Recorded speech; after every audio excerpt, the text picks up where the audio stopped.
let that go, will they? Because they want to know everything, everything about the transaction, and if there's anything off to the side, we need to know about it. So here's how this works. In the last few years, would you all agree that property values have gone up dramatically? Right, so every owner thinks they're like the Clantons. Anybody remember Beverly Hillbillies?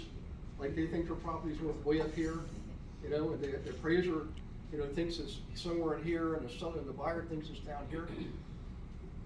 So the other thing that's happened is, what about rents? Have rents gone up in the last few years? Mm-hmm. Now, in a recession, here's what's interesting. And good, grade B properties, and maybe some grade A properties, but grade B properties, in a recession, when fewer people are buying homes, what do those people become? They become renters. So when you have a relatively fixed supply of something like rentals, what happens to those rents? They generally go up. All right, so here's how this works. Okay, and I saw this the first time back in the mid to late 80s. I started investing in January 1986 when rates had come down to a whopping 11%. That's great. When they were down below 10, I thought, this is awesome. 9%, this is great. So in any case, we have some reasonable degree of certainty that rents will keep going up. I do believe, this is just my opinion, that we will have some price stabilization. In fact, we're already seeing it. We have some websites I'll show you when we're done with the presentation, so you can see where money's moving and where people are moving. It's not always the same. Money and people don't always move together. I'm talking about investable dollars. I'm going to show you that later. But for the most part, like in Virginia, for example, I'm living in Virginia part-time. I'm looking to buy a waterfront condo there. And I'm looking at prices back at the end of July, and guess what I found happened in the month of July in Virginia? What happened to prices? Dropped 10%. That's a big drop in a short period of time, okay? Same thing in Colorado, same thing out in California and Oregon. There are certain pockets where prices are still, pretty good. They're not dropping yet. Florida is unique because if you look at another map or another report I'll show you later, all the people that have been moving the last couple of years, where have they been moving to? Yeah, right here where you are. Actually, interesting little fact here. Did you know that Tennessee is actually the fastest growing state right now per capita? Like number of people per population is greater in Tennessee than even Florida. Isn't that crazy? So any case, Florida's in pretty good shape because of that influx of people, and it's also a business friendly state. So it's easier to conduct business and buy properties and make loans and put in driveways and build decks and things like that. Other states are unfortunately very business unfriendly, okay? And you can look at a map, and I'll show you later, you can see, who here is familiar with California? Would you say California is business friendly or business unfriendly? Unfriendly. Very unfriendly, yep. In fact, if you run a business, if you're in California, you live there, and you run a business in another state, they're still gonna find a way to tax you, So in any case, here's what I'm getting at. We found a property last year. This was maybe a year ago. It was up in Michigan. And it was a 30-unit building that some guy had inherited from his mother who had recently passed away. And it was about 30% occupied, in other words, 70% vacant. But he has friends and neighbors telling him, no, this place is worth easily $1.5 million, $2 million. Because all these other places are selling for $1.5, $2 million. And my client was looking at it saying, hey, Gary, this thing does not make sense based on what you taught me. Because I teach everybody how to analyze properties, value of properties. And I said, you're right. Based on the current net operating income, it's worth about $700,000. And he said, well, they're never going to take that. And I said, do they have a loan on it? He said, no, the place is completely owned, free and clear. The son inherited it, and there's no debt on it. And the son thought he knew everything. The son was the expert, right, and didn't know squat about running a big building. So what I suggested was offer them $700,000 now, and then not on the vacancies that you fill, but on the increased rents over the next, whatever you want to do, 3 years, 5 years, whatever, share the increase in the rent with the former owner. So they get some money up front now, a big chunk of money now, and they get some payoff over a period of time. So what does that do? At the first, some of their tax burden, right? And it's almost like an annuity. And it tells the other owner, hey, we have such confidence in this property that it's going to do well. We're willing to make this deal with you if you're willing to make this deal with us. Nobody's going to give you $2 million for it. It's already been sitting there for a year. It can sit there for 5 more years the way it is. Unless you turn over to property management and give up part of your cash flow. So they went for the deal. called a rent participation mortgage, right? You do it with private money. You can do it with a financing or another person who's a private lender. It won't, I don't believe it'll work with the banks, so we just brought it up earlier, and you guys tell me if the rules have changed, but I'm pretty sure if there's gonna be something going from the buyer back to the seller over a period of time, the bank's gonna make that part of the transaction, right? Yeah. So, in any case, have you guys ever heard of this before, rent participation mortgage? Okay, let's talk about some of the downside. What's the downside to the seller? What could possibly go wrong and hurt and harm the seller in that type of a transaction? So don't be shy, consider this a classroom. Not occupying the space. Yeah, the buyer who buys it doesn't do a good job either, you know? Now what about the downside to the buyer? He's giving away some of his work. You give it away some of your profit? Yeah. But the downside to the seller, he wouldn't get any more money for it anyway, so I'm not sure he had a downside. Yeah, it's really good for the seller if they're willing to realize their property is disabled. In that seller's mind, the value is based on it being fully occupied. But we all know as investors, that's not how you evaluate properties. It's based on the actual cash flow, right? Now, the trick was to convince them that nobody's gonna buy it based on what it could do, they're gonna buy it based on what it is doing. Now, a little caveat here, back in the day, there was a guy named Carlton Sheets that actually is right here from here in Florida, he passed away several years ago. He would teach people back in the 80s to buy something, calculate the value, what we call the actual repair value or actual improved value, once you occupy and bring up all the rents, and then you back off capital expenditures. That's what he would do. And that's a good formula in certain economies. But right now, there's so much uncertainty. The downside to a buyer now is this recession could get pretty bad. I don't know. Nobody knows. That's why we only have a few billionaires in the world. If we all knew the answer to that, we'd all be billionaires. You know, my personal feeling is this.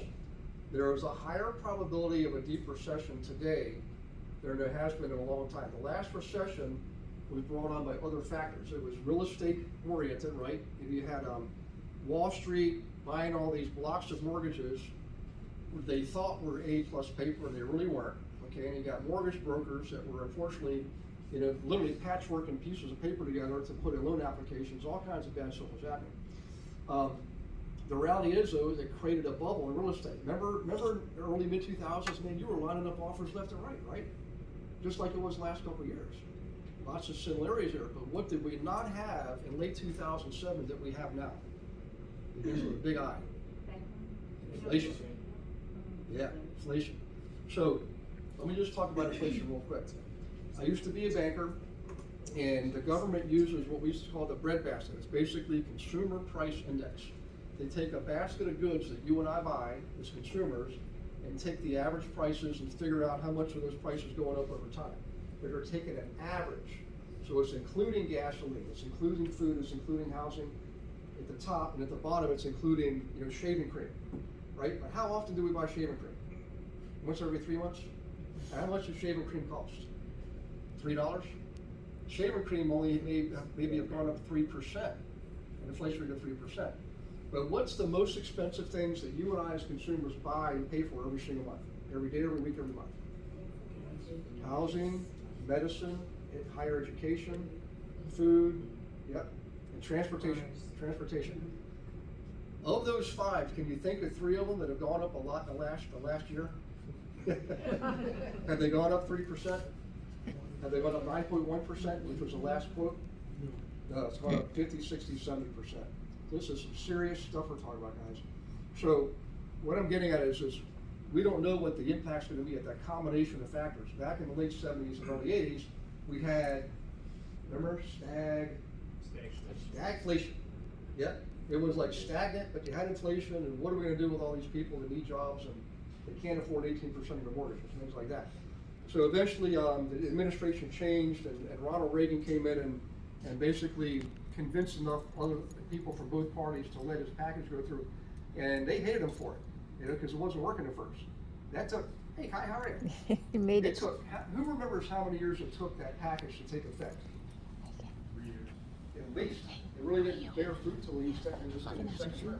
So it takes patience and discipline to can change an economy. Would you agree? Oh, wait. And everybody's gonna Right be next part to of it. him. We've all gotta do our part, whether you like it or not. Doesn't matter what your political affiliation is, everybody's gonna participate in the correction, right? Or it's gonna drag on forever. So back to this.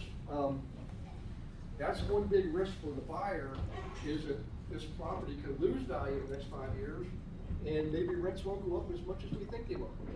Maybe the vacancies won't be cured. There's all kinds of things that happen, as well as the typical stuff like roofs and furnaces and boilers and parking lots need to be repaved and all that. So in any case, rent participation mortgage, just write that one down. What I want to show you now, if you guys are interested, is some websites that Betty and I use. So Betty's on my team. She's a commercial agent on the Global Investor Agent team. It's a national team, agents in half the states, okay? And we are education-based, and we use a lot of technology and a lot of data to make decisions, where clients make decisions. And this is some of them right here. So whether you're an investor or a realtor, any industry you're in, I think this was on one of the It's on the handouts, paper. isn't it? It's on the handout. Yeah, actually, here it is right here, It's guys. it's on the paper. Yep, at the very bottom. So I'm gonna show some of these to you, okay? Here. I'm gonna point some of these out. That's okay. The U-Haul report, you'll recognize that there's no URL there. And that's because the U-Haul report is put out on a regular basis by U-Haul, and it's not like a website, it's literally a report, so it's not like a website you can go to. But the U-Haul report ingeniously shows you the movement of people, the migration of people. They know where they rented the moving trucks, and they know where they took the moving trucks to. So it's pretty obvious people from Michigan, New York, Connecticut, Massachusetts, Pennsylvania, are all in Illinois, are all moving down to the southeastern states. Out west, Californians are moving wherever they can move to. They're getting the heck out of California as fast as they can. It's crazy out there. It's a mass exodus. And they're going to places like Texas and Colorado, even up north of Oregon and Washington. What's interesting is Oregon and Washington are the northernmost states, and they're also fast growing. And you wouldn't normally think of that when you think about all that goes on in the news. They're some of the fastest growing states. People from California are just getting the heck out of there. Nevada, they're going anywhere they can. A lot of Californians come to Florida too. Did you guys notice that? Mhm. Yep. And then how about I'm not a political person, I just thought it was funny. When the California governor Newsom got on and did a commercial in Florida, say, hey Floridians, why don't you come out to California? Don't let DeSantis mess you up and ruin your freedom and all this kind of stuff. And I'm like, dude, we don't pay any income tax here in Florida. In California, it's 13%. And they want to make it 18%. You guys know that? They'll probably get it too. They'll probably get 18%. That's insane, you know? So in any case, U-Haul report. All right, Remind and Revo Gateway, these are mainly for realtors. Remind is right here in Florida, and it's attached typically to your MLS. MLS. Okay? Revo Gateway is more of a West Coast system, but I do find them elsewhere around the country. And what these two systems do is they take data from your MLSs. MLS, for those of you who are not in real estate, it stands for multi-list system, and that's where the realtors put your properties when they're for sale. They put them on the multi-list system. So these two websites take data from your MLSs and from your county your county housing websites, like tax assessor website. Gives you all kinds of good data, okay? Now this one's free if you're a realtor, okay, because it's attached to your MLS. This one you typically have to pay for, like $30 a month or something, right? Apple.com, that's like a land, if you look at it, it gives you a lot of information on land, vacant land, farmland, institutional land, industrial land. Scotsman Guide is a really good one, because guess what Scotsman Guide does? That gives you contact information for bankers. And you can find it, you can go to any banker's website, PNC Bank, where I used to work, Bank of America right here, I used to work for these guys too, a long time ago, but in any case, they tap into the bank's, basically their phone book is what it is. Online, everybody's listed, every department, everybody's listed, okay? Marcus Millichap is a competitor of yours. In fact, office, where's the office, Betty? Where's I don't remember. It's downtown Tampa. I don't know. Yeah. So I don't have it. Yeah. Used to work for me. David Yeah. Bradley used to be one of my I met partners. him He here. now runs the Tampa Marcus Millichap office.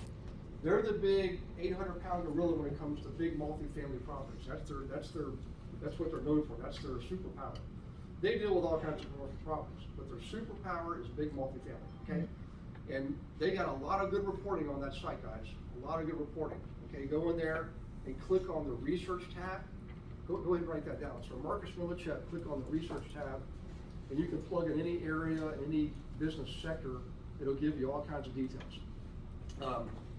Okay, HUD user, that gives you the rental rates everywhere in the United States, down to the little township level. It's not what HUD's going to give you if you have properties where you rent to Section 8 tenants. What it does is they collect data from rents in the area to determine what they're gonna give landlords. But the data, the raw data is what's important. So you can literally see, and it gives you year by year, so you can see the movement of rents going up and down. It also gives it to you based on size of the unit. Studio, I think it's studio efficiency, 1 bedroom, 2 bedroom, 3 bedroom, 4 bedroom. So why is this important? Here's why this is important. Have you ever had a client, or if you're an investor, ever wondering, what should I buy? What's the best thing to rent? 1 bedroom, 2 bedroom, or 3 bedroom? Have you ever had that question besides me?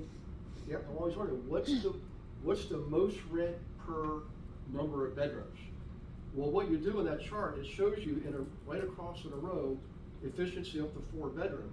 So what I learned to do was look at the gap. How big was the gap between the different numbers of units? So if the gap between 1 and 2 bedroom was $200, but the gap between 2 and 3 bedroom was $400, that means the 3 bedrooms were renting for much more per square foot, or per bedroom. Does that make sense? So I would look for 3 bedrooms in that area. That's what I would do. That's why I love that website. Plus, people always ask me all the time, what should I charge for my rents? And I'm like, well, you can look at the help ads, you can look at the for rent ads, you can do all that stuff, which we would definitely do. But that right there is the actual data itself. They've already done all the homework for you. Okay, love that website. Bank Tracker. I'm gonna actually show you guys this one, because it's pretty cool.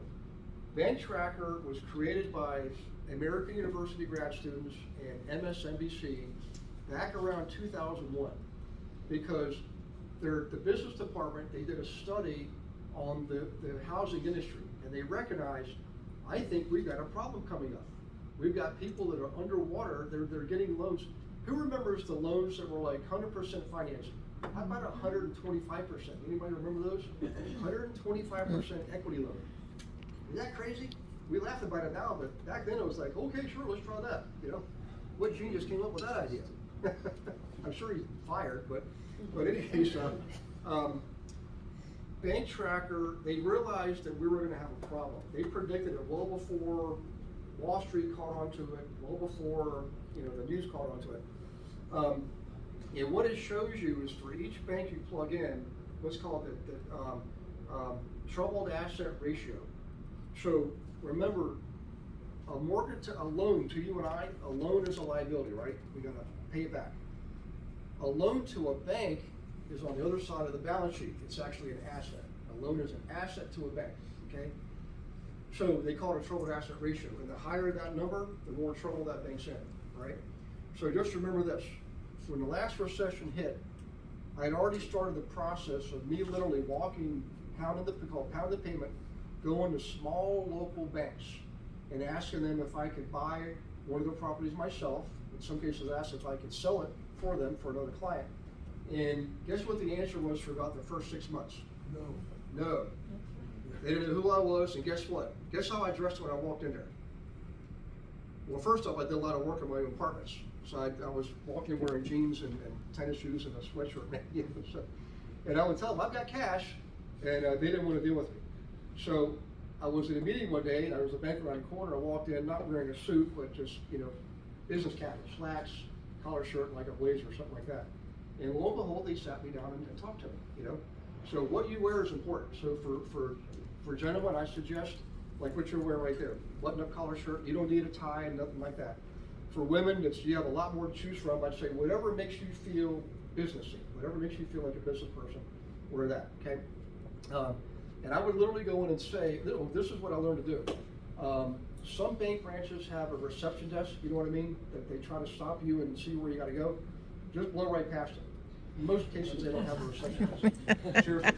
And I would look along the wall and scan very quickly and look for the one that said branch president, vice president, loan officer, something like that, and make a beeline right for that door. Now, if they were there and the door was open, I'd tap on the door, and really quickly I would say, "Hi, I'm Gary Wilson. I'm a realtor in the area, and I have clients who are interested in properties just like yours. I learned to not use the word foreclosure. Don't ever use the word foreclosure in the bank lobby." Right, guys? And they won't like that. So I learned to just use the word property. Now, if they question you, what exactly are you talking about? I would say, I'm talking about your troubled assets or your non-performing assets, okay?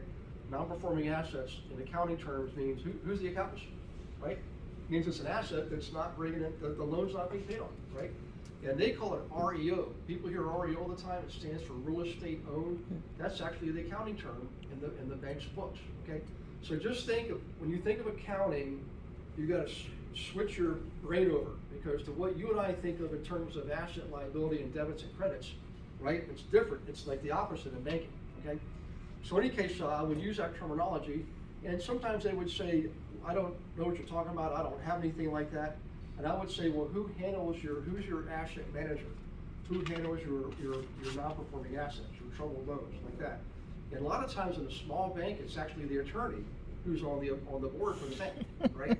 There's somebody on the board that does all their transactions and all that stuff, and they're the ones that also deal with the foreclosure. That's like a small bank. So what I recommend is, if you guys are interested in this, I did this for myself as an investor, and I did it as an agent also. Start with the small local banks. Don't go for the big one. Don't go for Bank of America, because they definitely have a separate department in and of itself, and you're not gonna, there's a very thick wall between you and me and them, all right? But the small local banks, sometimes your child or your grandchild's playing soccer with theirs, right? Sometimes you know them from the swimming pool. You know, they're local in the community. They're called community banks for a reason, right? One of my favorite all-time techniques. Okay, datausa.io. That system uses US Census data, and what it does is it takes the data and formulates reports for you and I to use. Already formatted, already structured, with everything about an area, all the demographics, social graphics, all the financial data, job data, population, average age, education, everything that's on the US Census, that system grabs it and creates reports for you, okay? Which is really important. Here's a reason why. Does anybody here live near a university, college university?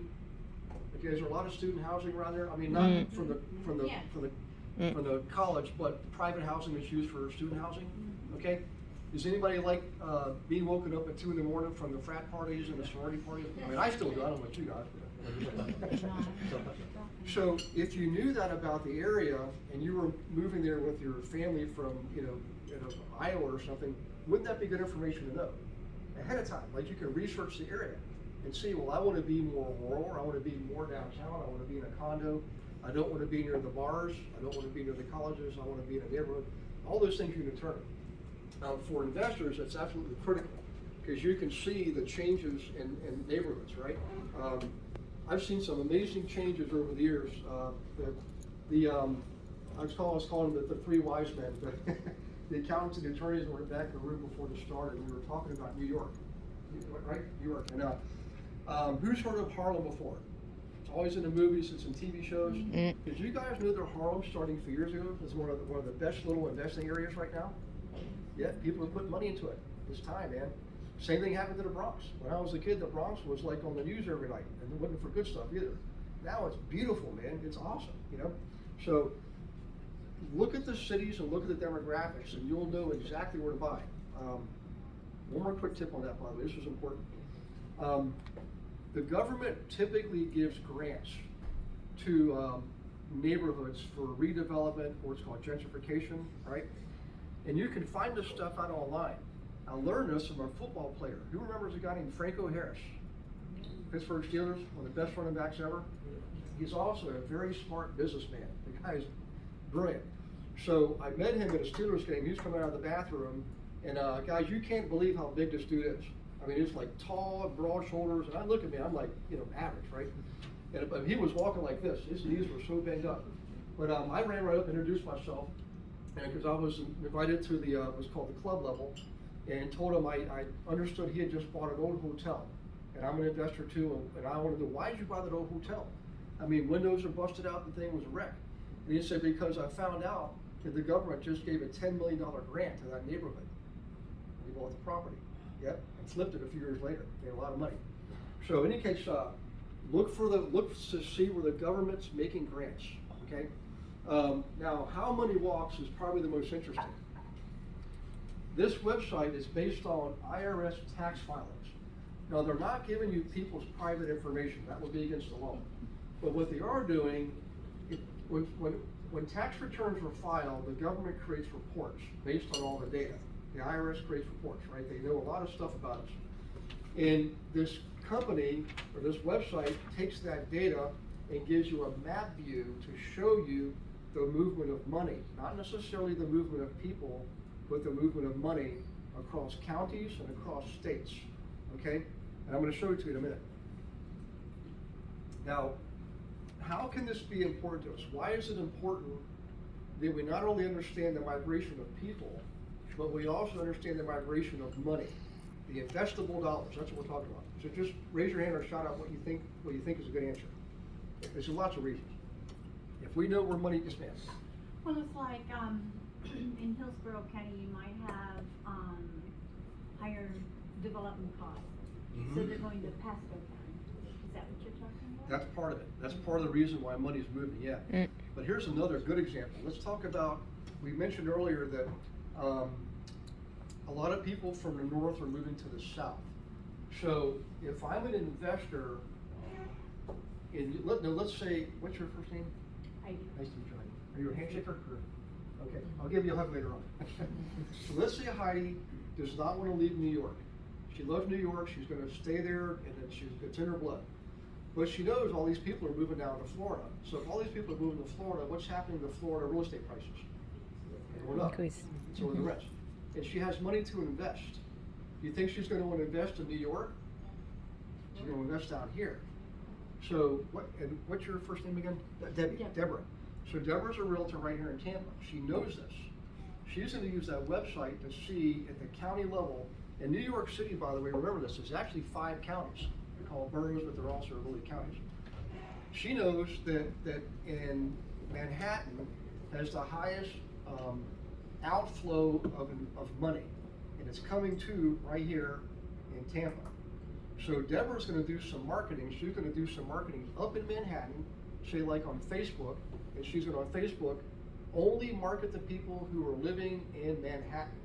And she's gonna show them samples of properties in Tampa that are recently sold that were duplexes and fourplexes and things like that, all right? Now, do you think any other realtor other than Betty is doing something like that right now? No. The stuff the kind of stuff we teach guys is like, sometimes I'm shocked at what other people aren't doing, you know? But really good agents will do this. They'll take their marketing dollars and invest it where they know the money's coming from. Does that make sense? Because in this business, and we're in the business of generating, everybody, what's the most common denominator, the biggest common denominator across all businesses? What do we have to do? You have to make a profit, okay? You know the number one reason why businesses go out of business? Is they spend more than they make. You know what the other 9 reasons are? C number 1. There's a guy named Bill Bartman came up with that years ago. He's a billionaire, Bill Bartman, really neat guy. So in any case, would you guys like to see some of these sites, some of these websites? See what action, okay, let's do that. I really want to see the last one. Oh, sorry, what's that? I really want to see the last one. Yeah, I'm telling you, man, when I found out, what's your first name again? Carlos. Carlos, when I found that, I was like, holy crap, this is the coolest thing ever, you know? Let me just make sure, right here, we're Q&A. So now, bear with me, because I'm not a technical person anymore.